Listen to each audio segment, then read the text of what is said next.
Welcome to week 2 of the book study. Let us know where you're tuning in from. Hello. I think we're live. Carly, are we live? Hopefully. It says nobody's here right now, so. But they're coming. That's because it takes a second. It's got to get there. It takes a second to register. They'll let us know. They're coming. In theory, this is going to work. We were just there we go. We were just talking. We have like a severe thunderstorm warning, so if this cuts out in the middle, it's because we lost power. But hopefully that doesn't happen. So let us know where you guys are tuning in from. Let's see what else. Introduce ourselves. I'm Adam. Carly. I'm Connie Ann. Woohoo! Indiana, Pennsylvania. That's interesting. That's 2 states in the state. We're from Indiana, just like the state of Indiana. We are in Syracuse, Indiana right now. Lancaster, PA. Hello, people from Texas. Kansas, hello, welcome. Wisconsin, Syracuse, New York. Probably cheering for the Knicks. Big game tonight. I think they're going to do it. We can hope. Carly, you're a little... We are giving away a set of Clixo. There are these really cool building materials. Yeah, all you got to do is comment. Oh, by the way. And this set is like a fish building, different ocean creatures. We have like a robot that responds to stuff that you guys type in there. And so there were just some random words that there'll be some that we can say, hey, if you want to get this code or you want to get this, type this word in. But sometimes you might accidentally type one of those magical words, and I don't have a list of them. Yeah, so if you randomly get a message and you're like, I don't know why I got this message, don't worry about it. Hey, check your DMs. It's a message from our robot. So just so you know, it's a message from our robot. I don't. So like if you say somebody said something up here. That's summer. If you have accidentally say summer or something like that, like I'm on summer break, you'll be sent our summer lesson planning guide. Yeah. So if you want our summer lesson planning guide, you can that's what it summer. was. It was summer that did it.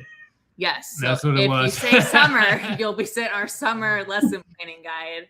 If you don't need our summer lesson planning guide, don't worry about it. If you want our summer lesson planning guide, if you're still in school or you're doing summer school or summer camps, you can comment summer to get that. But just know our robot will. But yes, if you say something and you get a comment that says, I sent you the link, don't worry about it. It's just our robot. Sorry.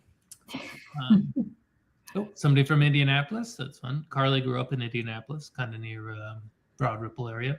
And we used to live near there. We did. We used to live near like Holiday Park area for like 10 years. So that's where Carly and Adam, the business was born. Yes, was born. Was in Indianapolis, Indiana. Now people are commenting summer. They want that summer guide. Okay. We'll send it to you. Let's see. Game board. More ways to win. If you download the book study guide, which probably if you like comment book study or something, you guys probably all have it if you're here. But we also just made a free creativity challenge. So if you comment creativity, you'll get a free creativity challenge. Okay. If you want to test out the robot and just see what happens, it's very exciting. You comment just summer creativity. You need that like fix that you get with notification. Whoa, new message. I never get a message. And then you're entered for the giveaway. Yeah, and then by commenting, you're entered to win the Clixo, which Adam interrupted. So yeah, any comment will enter you into the giveaway. So if you comment one time, you're entered into the giveaway for the Clixo set. Also, our cat, I got it some like new toys like a couple hours ago. And if you hear a cat making noises, it's us. She's just like high on She's catnip like right now. sprinting around just like everywhere. So you get the zoomies a little bit. And she keeps going in this closet. I keep thinking she's going to come out with a mouse, but I don't know.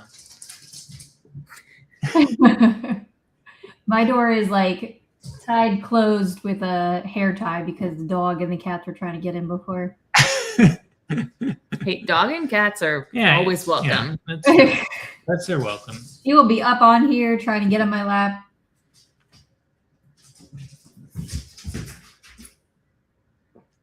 Anyways, okay, we should probably get into the discussion. You ready to start right. discussing? People are hopping on. We've got people here. We're going to be talking about chapters 4 through 6, I think. So, all right, we're jumping into week 2. All right, so as I said, we're Carly, Adam, and Connie Ann. If you missed last week, you can go back onto Facebook and see our video there. So we are week 2, June 10th. We're discussing chapters 4 through 6 today. And like they said, the Clixo Ocean Creatures set is our giveaway for tonight. So as long as you comment, you're entered. But if you do not win and you'd like some Clixo or to stock your classroom for next year, this was a code that we shared at an earlier webinar, but I asked them if we could extend it through the summer because I'm going to use it at ISTE and some other trainings. So now this is good until August 31st. So maybe you have new funds coming up this summer. If you use CAR EDU, Connie Ann Roussel, 20, then you'll get 20% off for that. And then don't forget to come back next week is our Kiva Plank giveaway. And week 4 is that coveted chomp saw. You don't want to miss week 4, guys. It's going to be the best giveaway ever.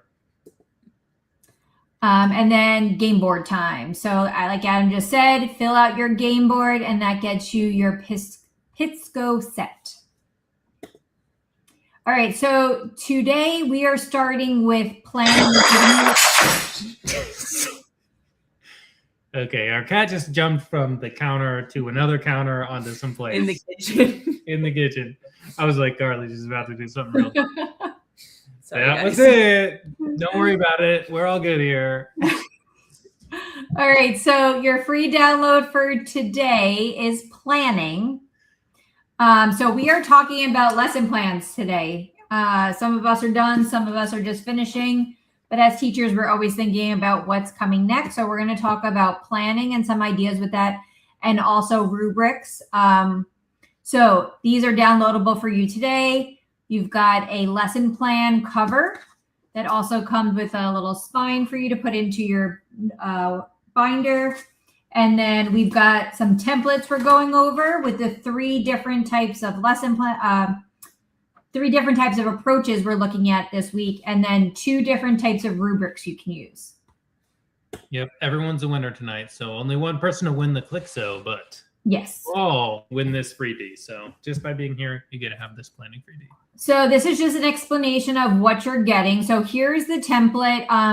If you're part of Carly and Adam or been to some of our other webinars, we've had some other lesson planning templates before. We decided to change this up with what we've been learning with STEM Infusing. So up top, it's giving you, you circle whether it's cross-cutting concepts, standard aligned, or thematic. You can put whatever concepts, standards, themes you're trying to touch.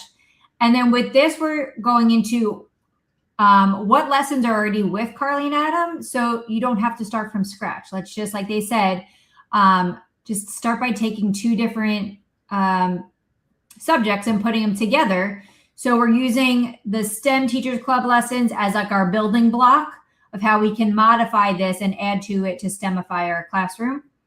So we'll put any modifications we're making, a list of materials we need to pull, and then if our slides are ready, if our rubric, if we're using one, and then any notes we want to write either before or what's really important, I like making the notes after the fact. So then for the following year, I know what I wanted to adjust and change. So like I said, 2 of these rubrics are included. You have your primary one, which has just kind of like smiley faces on it. And then a more evolved one for our older students based on STEM. Now, these are for this week. We wanted to share them, but then in our chapters next week is going to be talking more about assessing STEM. So we'll dive deeper into that part, but that's what's part of your freebie this week. All right, so chapter 4. We're starting with that cross-cutting concepts approach. So for this, we are looking for concepts that we can look as like an umbrella over a bunch of different things that are practical and interdisciplinary. The idea of this, it is encouraging us to have our students critically think, be creative in different subjects, and kind of maybe make connections that maybe in math they didn't get it, but in science they could, or in STEM they could. So the original concepts that they talk about are patterns, cause and effect, scale, proportion, and quantity, systems and system models, energy and matter, structure and function, stability, and change. So those were the original part of the framework, but then we saw in the book how she decided to look further than that, thought there was more. If we dove into NGSS and Common Core concepts, then we see a bunch of other ones in there, like comparing and contrasting, making connections, that problem solution. So there's lots of different ways we can take these ideas and put them together. So our first question was, how would the cross-cutting concepts approach to STEM infusing enhance your instruction? So for this, I kind of just touched on this. I think it's that looking for understanding. So we know our students think all differently. We know ourselves, like, there may be something that we're stronger at and struggle with more. So by being able to take it across different subjects, we may be able to catch our students and help them understand it in a different discipline that they might have missed if it was just within that one. What are some of the challenges of this approach to STEM infusion? So my first thought was just district requirements. So here you're looking at a broad topic and you're seeing how you can kind of move some things around so that you can make them make sense together. However, depending on where you teach, you may be required to follow like a specific calendar by your district where you don't really have the flexibility to do so.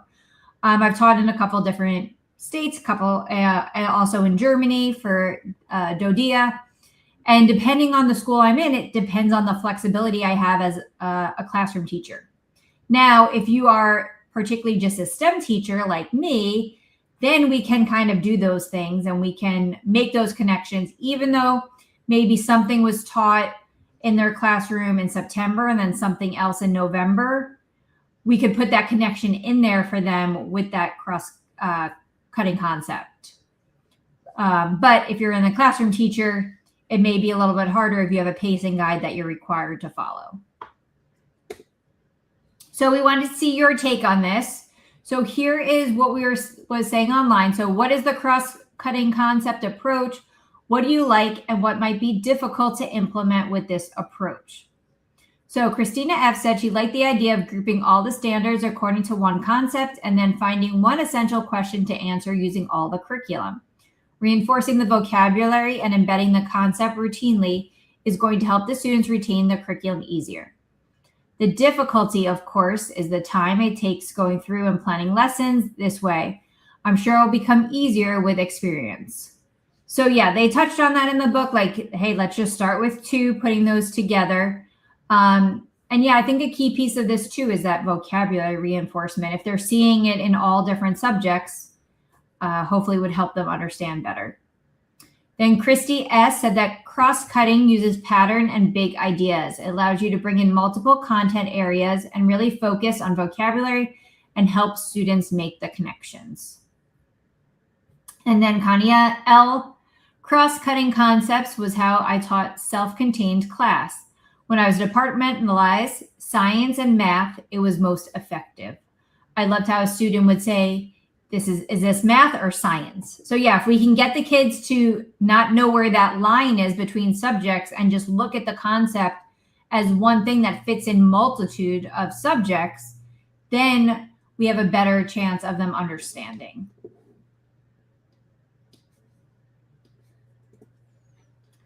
So here was my cross-cutting approach that I came up with. And so I decided to go with the idea of patterns. So I was looking at patterns in science as far as in nature. Math, I was incorporating 2D shapes. And then art in creating artwork. So I was doing this with kindergarten. Now, if you've been on the webinars, this has been something we've used in first grade before. So I decided to modify it. I'm using Velma Gretsch and the Way Cool Butterfly. And so I want students now to use 2D shapes to design their butterflies and make sure that we're focusing on symmetry.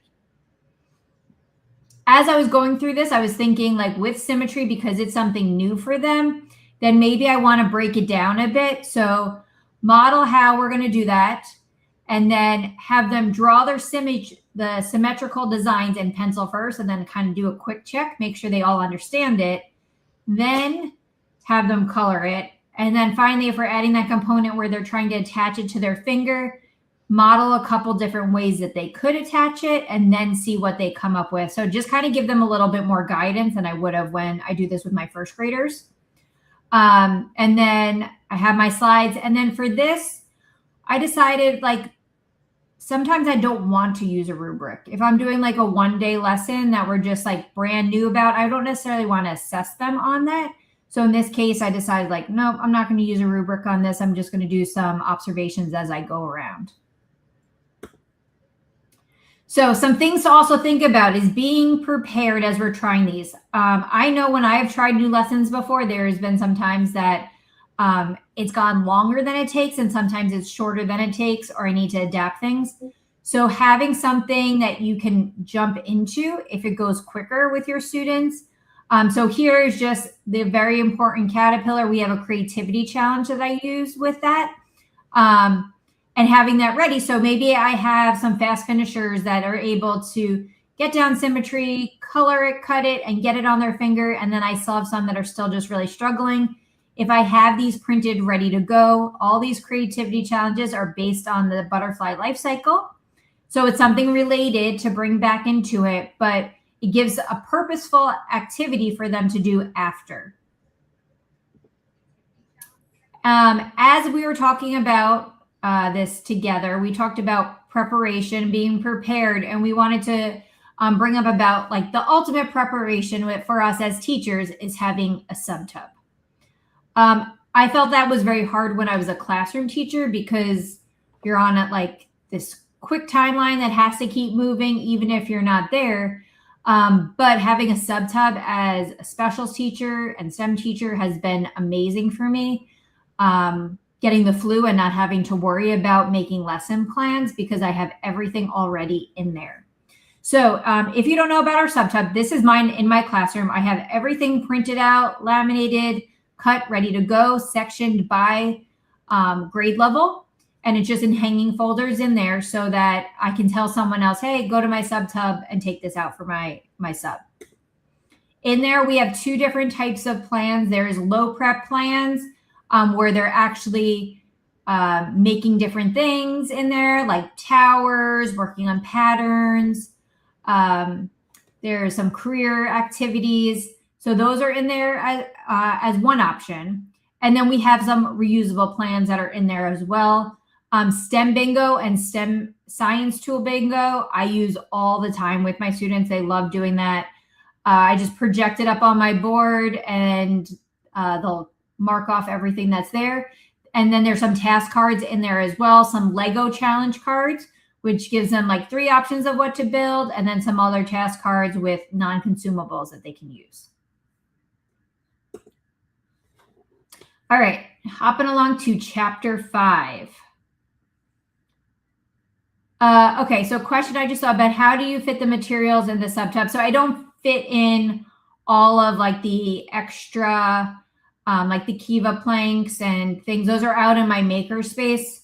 So I would let them know those are all labeled out there to go get them. But in my sub-tub, I just have the hanging file folders and all the photocopies and lesson plans. The lesson plans are in a sub binder for my sub. And then all the copies are in there. And then I just have a little record sheet in there so I can write down like what classes used what when I was out. So I don't repeat it with the other classes that have already done it. All right, so our next approach is the standard aligned approach. So in here, we're creating projects that integrate diverse concepts, reinforce subject understanding, and encourage interdisciplinary interdisciplinary connections for the learning experience. So how do you feel as the author described the scene in her classroom at the beginning of the chapter? What is your comfort level with that type of classroom environment? All right, so I absolutely loved her princess secret message thing that was in the beginning. I'm super comfortable when my classroom is loud and chaotic. This little card, give this teacher to someone who doesn't mind we're supposed to be making a mess. For Teacher Appreciation Week, they gave out all different cards to students, and they got to go pass them out to the teacher. And this one came to me, and I thought, I'm doing something good that I got this one, because they know that's okay, that it's safe in there to try different things. And definitely there's some days that it is a huge mess in there. But so like, I loved her idea. That like really kind of was my like buy into this, how fun that was, of having, I never really thought about that for like, I love doing the fairy tale lessons with our students, but amping it up for our older students to do those fairy tales, but make it something like life size was so exciting to me. So I absolutely loved that idea of hers. How would the standards alignment approach to STEM infusion enhance your instruction? So I thought more about connections, which I really think any of these three approaches that we're talking about is all about connections. But here we're looking at how all these things are coming together, giving them like a worldly view of how math, science, history, art, literature, how all these things are going together, and how it's not just well, I'm in science class now, I'm in English class now. Like, we're thinking about these things and expanding it out to the world. So it's not just about like, why am I learning this? Am I ever going to use this? So for me, the big part of this is definitely about connections. What are some of the challenges of this approach to STEM infusion? So for me, I thought time. So the idea of taking all these standards and coming up with lesson plans. So that was my thought, was when I was making up this lesson plan document was, okay, well, how can I use what I already have from the STEM Teacher Club and just add to it, so I'm not starting from scratch all the time? So that is what we were doing in this case. Oh, I went ahead of myself. All right, so your take on this. So what is the standards alignment approach? By the way, as we're going through these, you guys can answer these in the comments too. So as you see these questions, she's reading through some of them that we found in the group earlier, but feel free to answer these yourself. Yeah. Which one was your favorite? Which one you think will work best for you?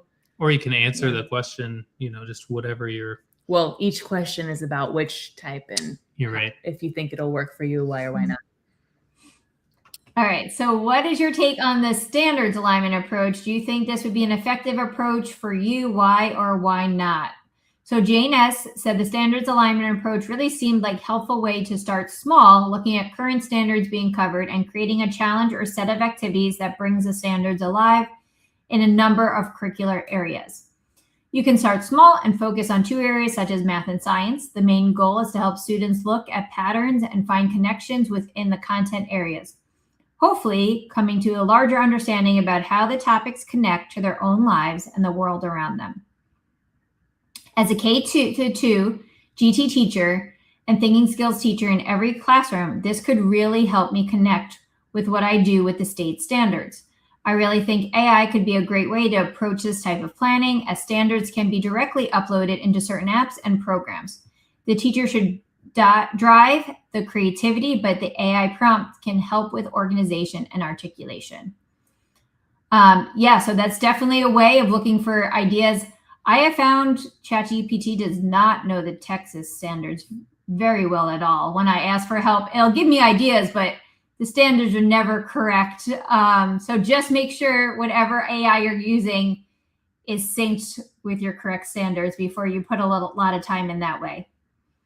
Monica H., the standard alignment approach allows teachers to look at all standards being taught at the time and create a design challenge where all the standards are practiced. This approach would be effective to me to implement into my classroom. I like the idea of using unrelated concepts in my students' minds. Yeah, so back to connections, things that they don't even think would go together, then you're showing them how they do.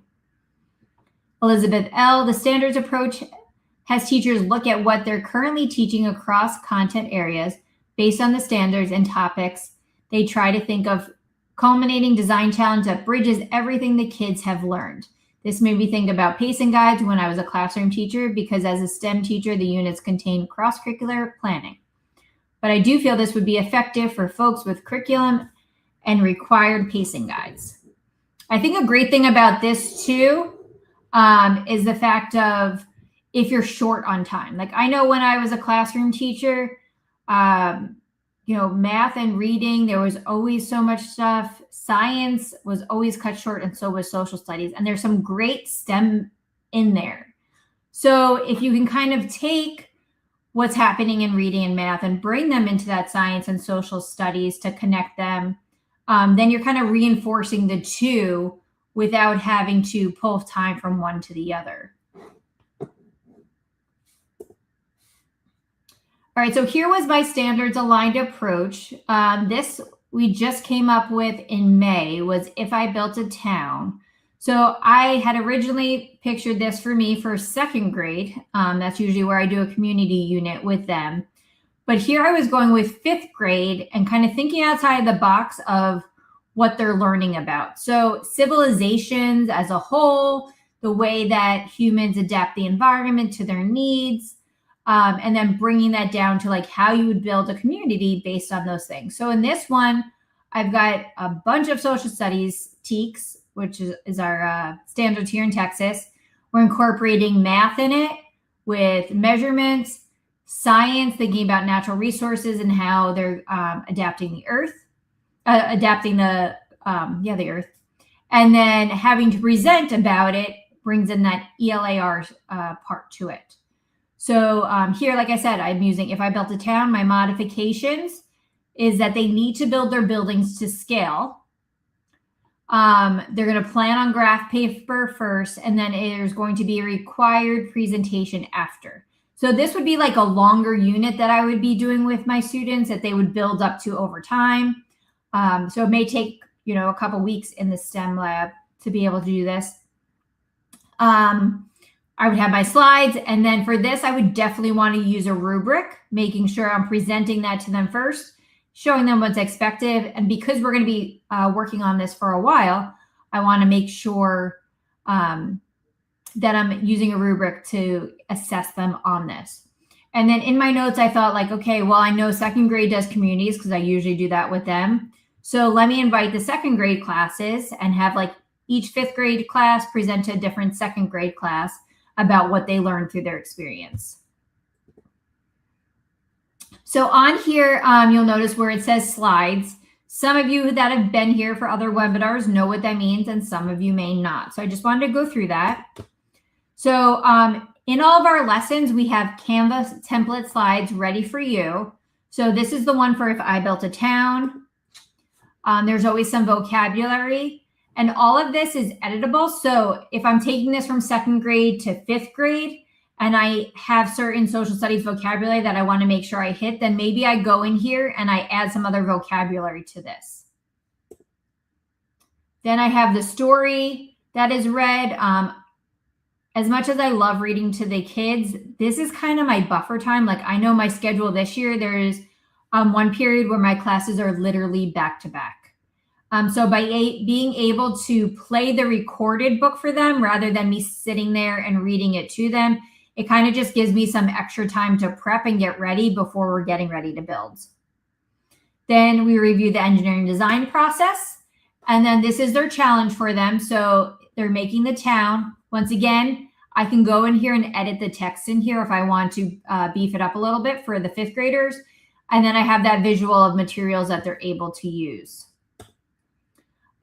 Here are some different places that were discussed in the story that I can use. If I want to add any special reminders for them, I could add a slide with that, with their maybe adding in something about scale.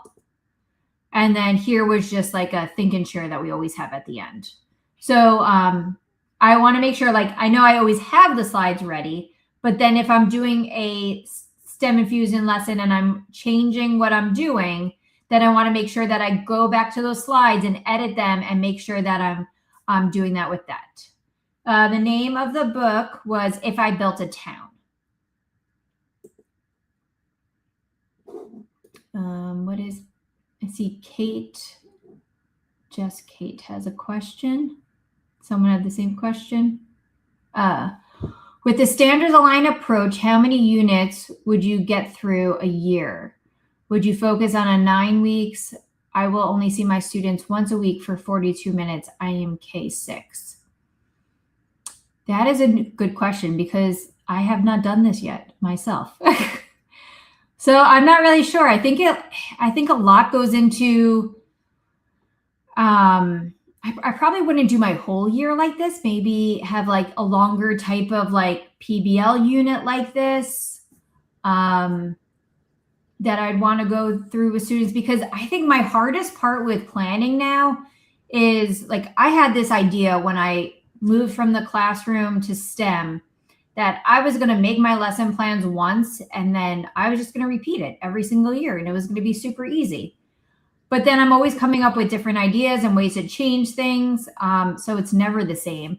And my hardest part is now, like, there's certain things like Balloons Over Broadway that are like my must-dos every single year. My St. Jude's project every single year that I was thinking about your St. Jude thing too. And maybe it's not, I know we're talking about these 3 approaches and like pick one, but it's probably not really like a pick one, because it sounds like you kind of use a variety of ways to plan throughout the year. If you're doing, sometimes you use thematic, sometimes you're doing more standards aligned with maybe some of your longer, like your St. Jude project that you do. And then sometimes, I have classroom teachers that are just like, hey, can you help me with this particular couple of standards? Can you do something with them in there?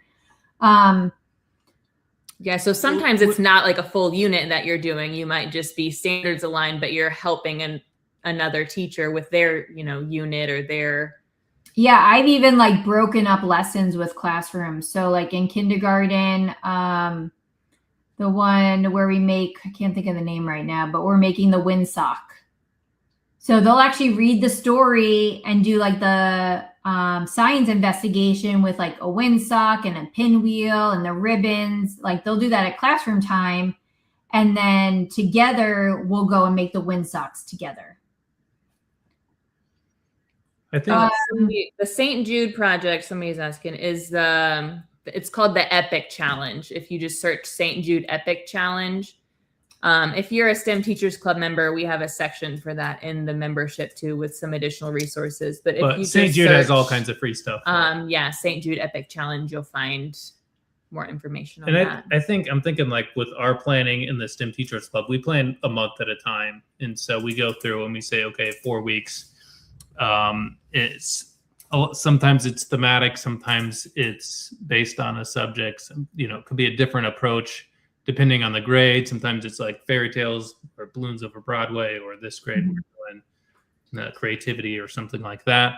But if you're part of the club, like each month we're doing all the planning together. So if you're looking for ideas or thinking, okay, how am I going to plan my next year?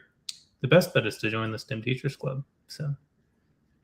Well, we'll talk more about Connie Ann's showing too, though, it gives you like a base to start from too. So she's kind of showing how to layer on some extra things if you're ready to build, but it's giving you kind of a base to start from at least. Yeah. And like I said, like I read this book just along with all of you this spring. And so it's giving me a new way of looking at things in my classroom. Some things I'm seeing already fit within one of those, and some I can make some changes to, STEMify it a little bit more next year. So this is just another view of what the slides look like when you get it. There's going to be 2 slides, 9 and 10 in this case, that are turned off from viewing, but some important things on there. If you don't know about Canva shortcuts, when you're presenting, there's all these fun things like I can do a curtain. I clicked off it. I can do confetti. Woo. I can do a mic drop. So those shortcuts, all you're doing once you're in presenter mode, you're just pressing whatever letter it says. So like D for drum roll, I press the letter D. So those are always there for you guys to see as a reminder. And then our last slide also takes you to a ever-growing list of materials. So if you wanted to modify what's on there and you wanted some visuals for the materials, then you can just go to that slide and then pull off, copy and paste anything you want. Canva is free for teachers. You can sign up for a teacher account and get their premium edition through that. All right, and lastly, we have chapter 6. So this is our thematic approach. So in this approach, we're taking the story or a history event, and we're putting together a whole like STEM unit based on that. Once again, still working on problem solving, critical thinking, all those 21st century skills that we talked about last week. So in what ways have you felt a pendulum swing in education? How would STEM infusion help balance those extremes? So, I mean, I think this is talked about all the time in education. Like all this stuff is thrust on us when there's a brand new, oh, this is the way we need to teach now. And unfortunately, as teachers, we don't really have a say with that. It's whatever we're told to do in that case. And we try to do it the best that we can to reach our students. But so it's always going to go back and forth of, you know, you should do it this way. No, you should do it that way. But I think by STEM infusing, once again, like we talked last week about those 21st century skills, the collaboration, communication, creativity, problem solving, all of that stuff is going to be for everything. Like if we build students that are able to go out into the world using those skills, no matter what is thrust upon us as teachers, then our kids are going to be ready to succeed. So while, you know, we don't have any control over what our district tells us, you know, our job has to be to follow that. In our classroom, we can do our best to work with our students and, you know, do it in the best way that we know how to teach them. So your take on this, of the thematic approach and some benefits and potential challenges that you saw with this approach. Sarah H. said using a theme such as something the students are reading or learning about in any of the content area as a springboard for a STEM infusing project. I think many teachers might be comfortable using this as a starting point when planning with STEM infusing. In Ontario, the curriculum strands K through 8 for literacy, math, science, social studies, and science are all the same, so each grade level builds upon the next. In that sense, the entire school could be a thematic approach and be working on a STEM project just at a different level. It might be an interesting approach to see what various grade levels designed when presented with a similar challenge. So I thought this was a great idea. Like if you had something going on, maybe Earth and space or something, and you could present that. And then, you know, we talked about before about making those connections like, oh, like I'm learning about this in math class, or I'm learning about this in social studies class. But if they see other kids doing that, like, oh, we're learning about that too, then it's making a connection with your whole school. Sarah B said, I'm most familiar with the thematic approach because this is the approach I used during many years teaching at an early learning center. This is the approach I can see myself getting behind, but I think to start off, I would need assistance from my coworkers in the various grade levels. Another important part, like sometimes as STEM teachers, we're kind of like this island by ourselves. Like there's no one else like us in our school. My district is one elementary school, so I'm the only one. So to me, being able to go online to our Facebook group and ask questions and see how other STEM teachers, having that online presence with other STEM teachers definitely helps me. But yeah, if you can find coworkers within your school that are able to get behind this with you is awesome. And then Mitzi V, the thematic approach takes a theme from one of the core subjects and a lesson is built around it. Benefits include problem solving, which requires students to communicate and collaborate. and essential skills for learning in and outside the classroom. Creating integrated lessons across subject requires planning and making sure assessments are aligned to the standards. This takes time. Once again, yeah, that's why with this, we're trying to see like, oh, what can I use that we already have and just modify it a bit to STEMify it.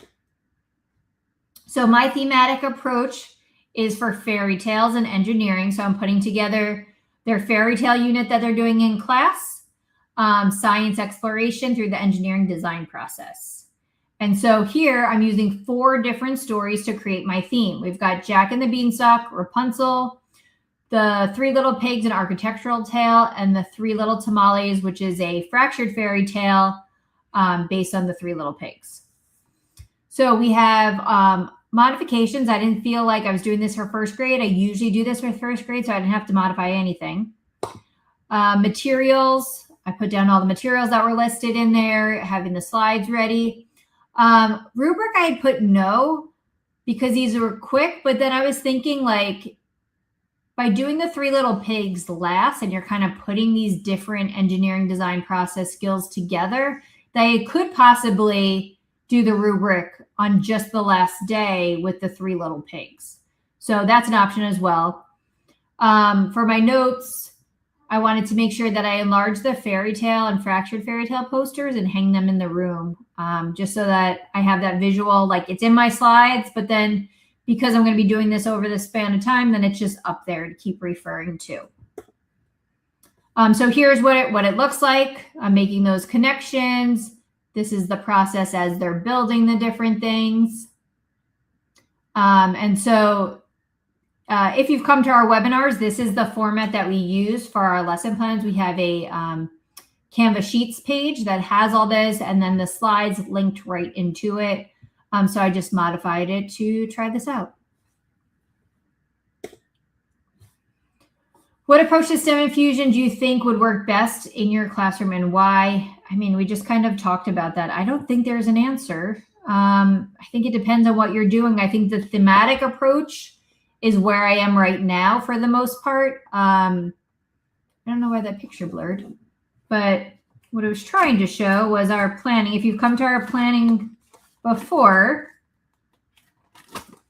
so what I'll do in my planning is I will write down like what they're doing in class, what kind of themes are there, and then I'll put these Post-its underneath about what lessons I'm going to do. Hold on, there's a glare. Let me take one of these out. All right, so, oh, now it popped in. The picture worked now. Okay, there we go. So on there, like there was nursery rhymes in the beginning of the year. So that's what they were doing in class. So I decided, okay, how can I put the nursery rhymes in there? Specialty things like dot day. First grade was doing intro to science observation. So I put in Ada Twist. So I always kind of start with that, like what's going on in the world, what's going on in their classrooms. I'll ask the teachers for their YAG to see what their year looks like. And then to the best of my ability, I try to put my lessons in around that. But I don't think anything in this book is a wrong answer. I think like Carly and Adam were saying, like, I think it's a mix of everything. I don't think you have to be like, well, this is the approach I'm going to take and I'm going to dive right into everything that way. I think mixing it up and seeing what works best for whatever standards you're trying to put together, what theme or concept you're trying to hit. I think the mix is the best option.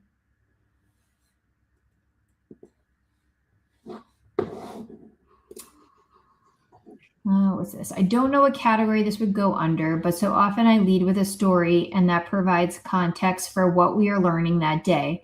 And then we do discussion activities after the initial story.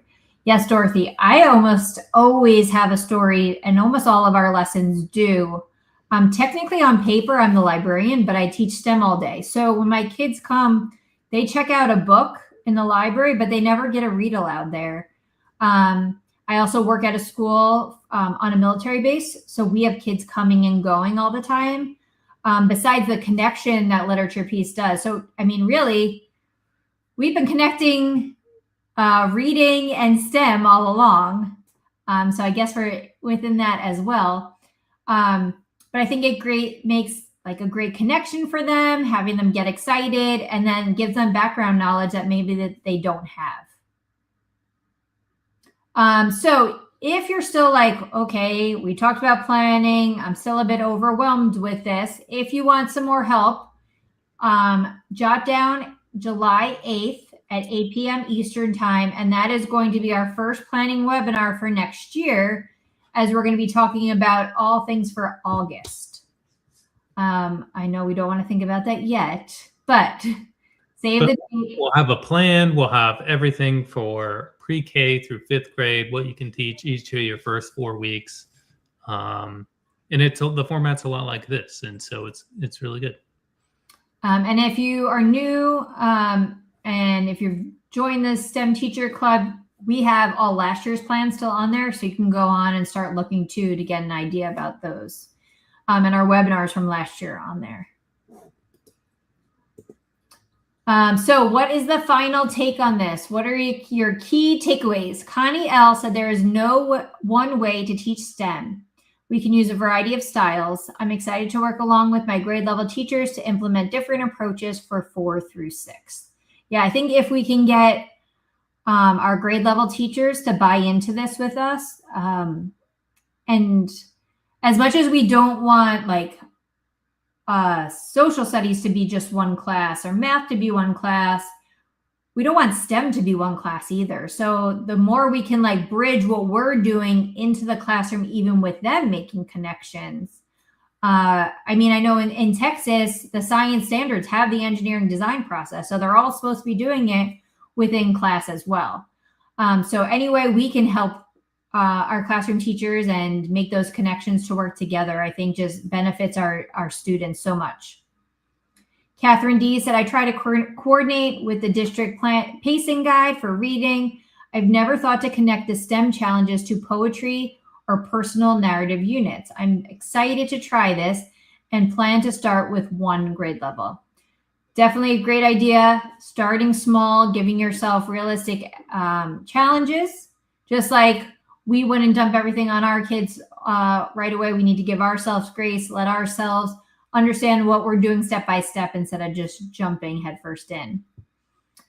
And then Lori D, my personal takeaway is to take a deeper look at some of the design challenge-based units I've taught previously and see if I can move them to a more authentic integration into even more content areas.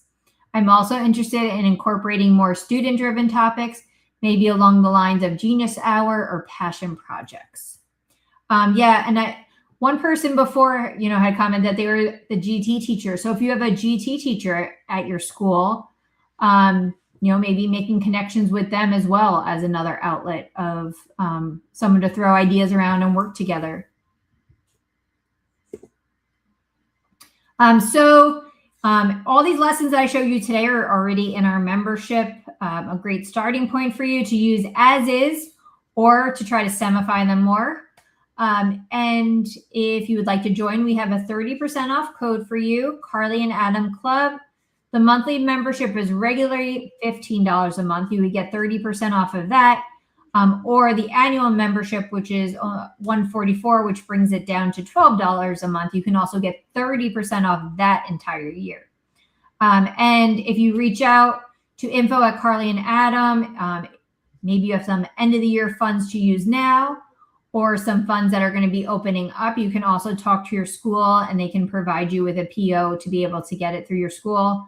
But what I was doing, and I know a bunch of our members here have seen that, it's just beneficial to, even if I had to pay for it myself, it saved me when I first started so much time that I would have had to put in at home, that the $15 a month was well worth it for my time out of the classroom. Save the date.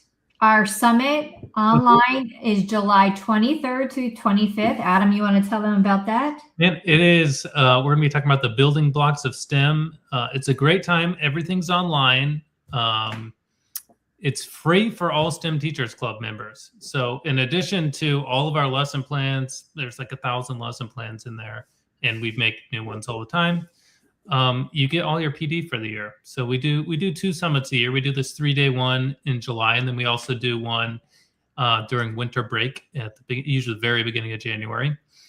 And we have live keynotes and lunch hours and a happy hour, and then all the sessions you kind of watch on demand. And so everything's recorded. If you can't make those dates, that's totally fine. We record everything, and you can watch it at your own pace for up to a year, as long as you're a member. So you also can watch, if you join out, you can watch our last summit. So if you're like, what does this even look like? Our last 2 summits. Yeah, you can watch the last 2 ones. The one from last summer, that one will be reaching its year. After a year, it does go away, but there'll be a new one to replace it. So there's always 2 summits on there. And it's about 24 hours of professional development. We give a certificate. It's a great time. And, teachers, we also have author. We have an author section where STEM authors introduce their books. They give like a 5-minute video or 3-minute video, just introducing themselves, because teachers are always looking for more STEM books. And so it's great. It's a great time. So I saw a comment where Candace said, my principal loves when I incorporate writing in my STEM class. It's such a focus area. She will take the help anywhere. So I'm not going to say every, but most of our lessons do also have writing prompts at the end. So if you look into those, there's either more of a reflection on what the challenge was and what they were doing, or sometimes it's based on the book, more of a abstracts that they can write about. So we really didn't touch on writing that much, but writing is definitely a big piece of that. All right, and then next we have that giveaway. So this is your reminder. Don't forget, comment if you have not, and that is your ticket to enter. Okay, let me see if I can pull up the giveaway tool. Okay, here we go.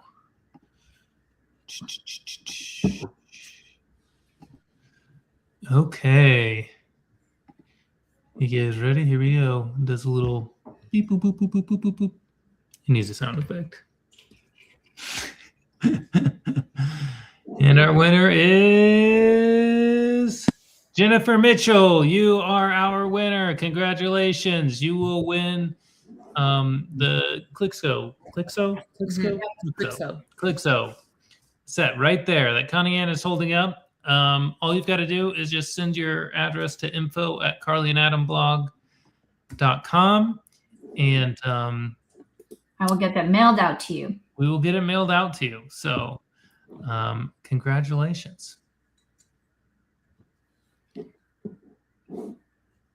Yeah, I think we did it. Yeah. I think that's it, guys. Thank you guys for joining us. Now time to go root on the Knicks. Time to go cheer for the Knicks, I guess.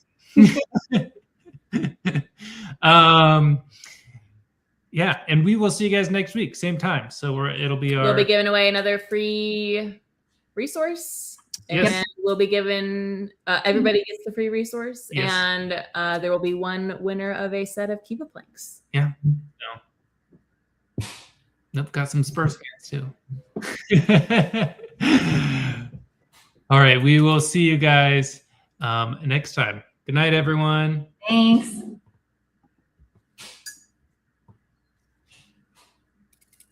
Okay, so somebody